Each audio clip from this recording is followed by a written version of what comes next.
Dictation start now.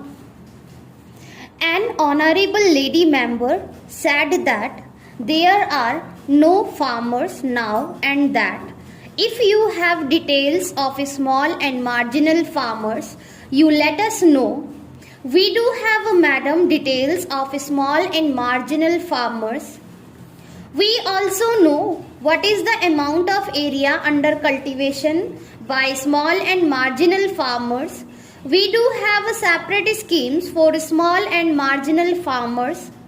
Therefore, while there may be administrative problems, I do not believe there will be serious problems in implementing the schemes that we have now. I think honorable member on this side, while quoting some of the statement which I must have made in my earlier period, said that the subsidy did not go to the farmers.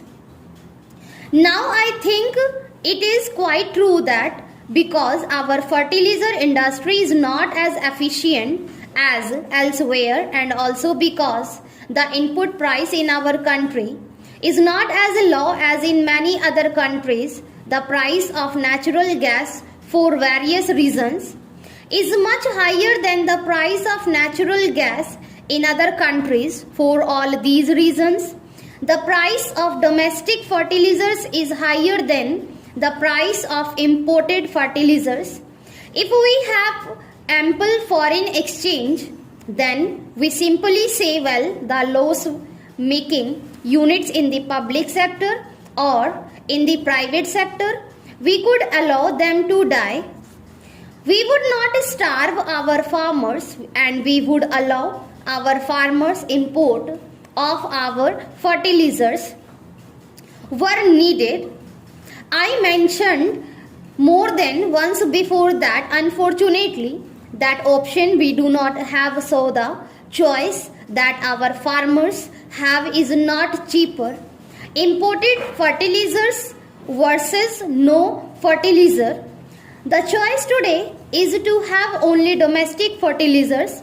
If you say that you are not going to have that, well, we cannot give them imported fertilizers in this situation when foreign exchange is simply not available. I was also asked about the disparity between the urban and rural areas. Now I do share this concern. While replying to the debate on the other side, I did say that I am very worried that this urban-rural divide is widening, that it is very explosive, and therefore we must take measures which cut that root of this widening disparity. And I also said in the other house that if you look at this problem in depth, you cannot resolve these tensions by giving subsidies to 70% of the population. There is no mechanism in the world which can say that you give subsidies to 70% of the population. The country will go bankrupt, and I think all the talk of social justice and removing disparity will come to end. The only way to deal with urban and rural disparity is to strike at the root of the problem, and the root of the problem is that we have an excessively protected industry. You have been talking of inefficient fertilizer industry. That is true of most branches of Indian industry, but we have to live with it. We cannot overnight get away from a highly protected from the inefficient industrial structure. We have to gradually subject this industry to greater competition, both domestic competition and foreign competition. We cannot afford to kill our industry, because if you kill that industry, the farmers would be the sufferers, and that is why we have this new strategy which seeks to reduce the level of protection given to this industry.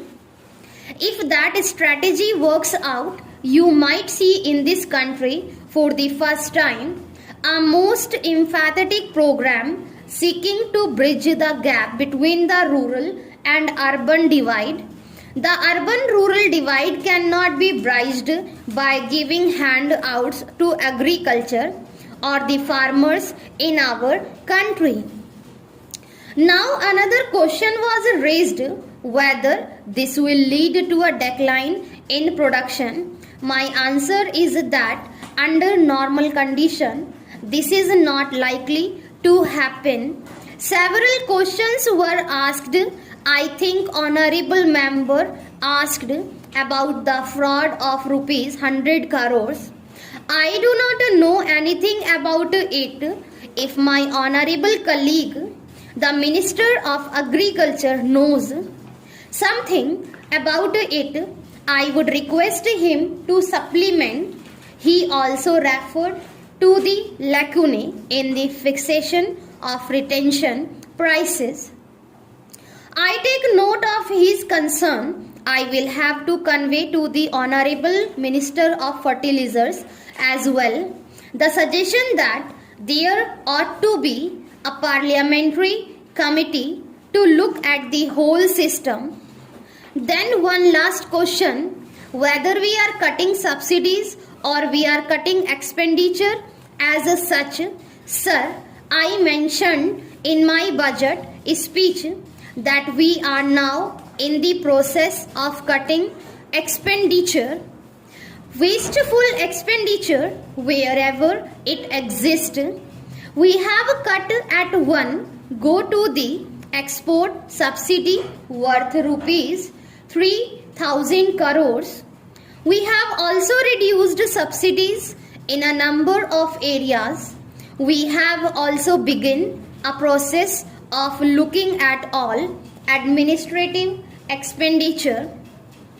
I have asked all the ministries of the government of India took the priorities their activities. I am hoping that by 31st August this work will be completed.